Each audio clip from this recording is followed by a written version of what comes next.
नमस्कार, आप देख रहे हैं समाचार लुकआउट का डेली बुलेटिन। मैं हूं राशिद अहमद खान। दिन भर की बड़ी खबरें देखने से पहले अगर आपने अभी तक हमारे चैनल को सब्सक्राइब नहीं किया है तो जरूर करें, ताकि हर दिन आपको हमारी खबरें इसी तरह मिलती रहें। अब देखते हैं दिन भर की बड़ी खबरें।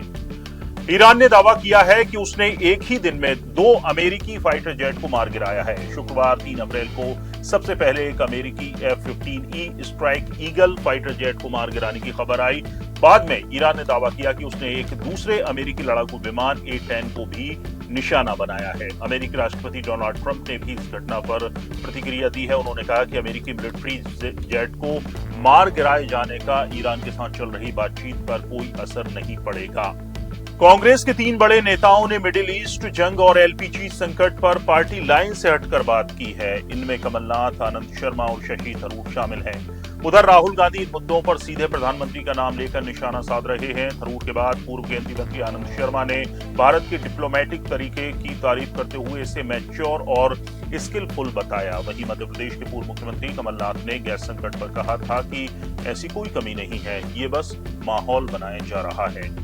केरल के थिरुवल्ला पहुंचे पीएम मोदी ने कहा कि इस बार के चुनाव में केरल में लेफ्ट डेमोक्रेटिक फ्रंट LDP की सरकार जाएगी और नेशनल डेमोक्रेटिक अलायंस यानी कि NDA की सरकार आएगी। उन्होंने कहा कि मैं पहले भी केरलम आया हूं, लेकिन इस बार हवा का रुख कुछ अलग है।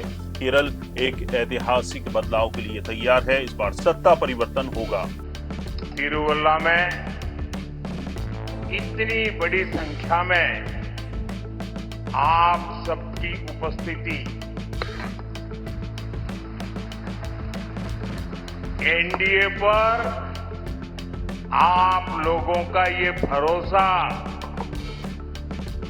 मेरी माताओं बहनों का ये स्नेह और ये विश्वास पूरे केरल में आज ऐसा ही माहौल दिख रहा है। मुझे निकट से केरलम के चुनाव को देखने का अवसर मिला है।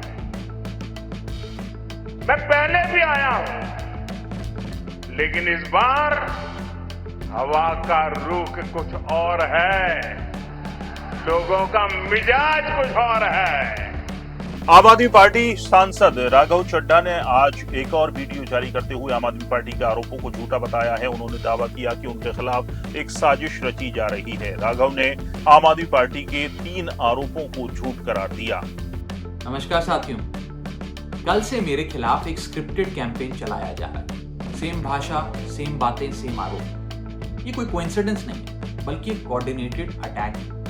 पहले मैंने सोचा कि मुझे इसका जवाब नहीं देना चाहिए, फिर लगा कि कहीं एक झूठ को 100 बार बोला जाए, कुछ लोग मान ना लें, इसलिए मैंने सोचा कि जवाब दूं। आम आदमी पार्टी ने 3 आरोप लगाते हुए ये कहा कि इन 3 आरोपों की वजह से हम राघव चड्ढा को पार्लियामेंट में बोलने का मौका नहीं देंगे।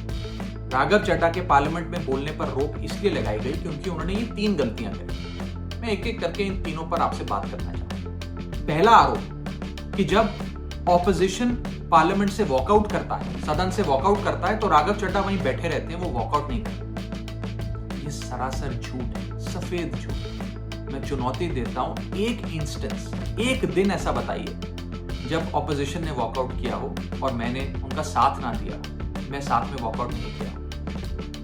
और पार्लियामेंट में तो हर जगह CCTV कैमरा है, आप CCTV कैमरा निकाल कर दिखा दीजिए, दूध का दूध और पानी का पानी हो जाएगा। दूसरा आरोप लगाया कि राघव चड्ढा ने चीफ इलेक्शन कमिश्नर के इंपीचमेंट मोशन पर, यानी कि मुख्य चुनाव आयुक्त को हटाने वाली जो याचिका थी, उस पर साइन करने से मना कर दिया। दूसरा सफेद झूठ। ना मुझे आम आदमी पार्टी के किसी भी नेता ने इस मोशन पर साइन करने के लिए कहा, ना औपचारिक तौर पर कहा, ना अनौपचारिक तौर पर कहा। और आम आदमी पार्टी के राज्यसभा में कुल 10 सांसद हैं, जिनमें से 6 या 7 सांसदों ने इस मोशन पर खुद ही साइन नहीं किया।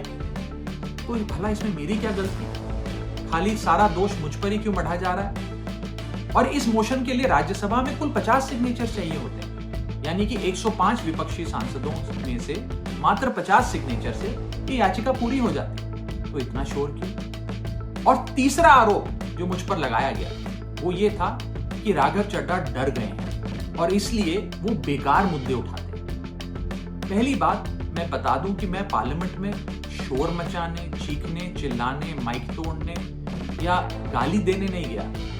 मैं वहां पर जनता के मुद्दे उठाने गया हूं, लोगों की बात करने गया हूं। और मैंने कौन सा मुद्दा नहीं उठाया? मैंने जीएसटी से लेकर इनकम टैक्स की बात करी, पंजाब के पानी से लेकर दिल्ली की हवा का मुद्दा उठाया, हमारे सरकारी स्कूलों की हालत से लेकर कैसे पब्लिक हेल्थ केयर इंस्टीट्यूशंस को मजबूत किया जाए, इंडियन रेलवेज में जो पैसेंजर्स ट्रैवल करते हैं उनकी समस्याएं रखी, यहाँ तक कि मेंस्ट्रुअल हेल्थ एक ऐसा मुद्दा जिसके बारे में लोग बात करने से कतराते हैं, वो बातें तक रखी। बेरोजगारी से लेकर महंगाई तक तमाम मुद्दे उठाए। आप मेरे 4 साल का पार्लियामेंट का ट्रैक रिकॉर्ड उठाकर देख लीजिए। और मैं पार्लियामेंट में इंपैक्ट क्रिएट करने गया, मैं पार्लियामेंट में रकस क्रिएट करने नहीं गया। ये टैक्स पेयर के पैसे से जो पार्लियामेंट चलती है, उस टैक्स पेयर के मुद्दे उठाने में पार्लियामेंट में गया। अंत में मैं बस इतना कहना चाहता हूं कि जो लोग आज मुझ पर आरोप लगा रहे हैं, झूठे आरोप लगा रहे हैं कि हर झूठ को बेनकाब किया जाएगा और हर सवाल का जवाब दिया जाएगा, क्योंकि मैं घायल हूं, इसीलिए घातक हूं। वाराणसी में मध्य प्रदेश के सीएम दूसरे दिन भी रहे। शनिवार की सुबह सीएम मोहन यादव अपनी पत्नी सीमा यादव के साथ शहर की प्रसिद्ध राम भंडार की दुकान पर पहुंचे।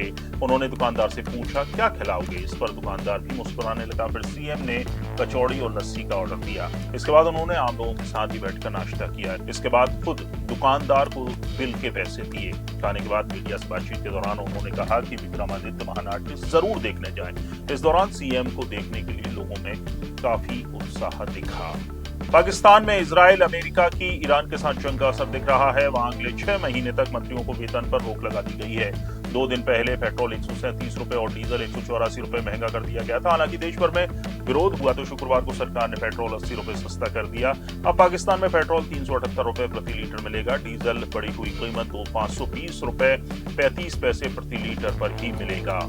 और 2011 वर्ल्ड कप के हीरो रहे युवराज सिंह ने एक इंटरव्यू में कहा कि धोनी से पता चला था कि अब चयनकर्ता उनके नाम पर विचार नहीं कर रहे हैं। इसके बाद ही युवराज ने 10 जून 2019 को क्रिकेट के सभी फॉर्मेट से संन्यास ले लिया था।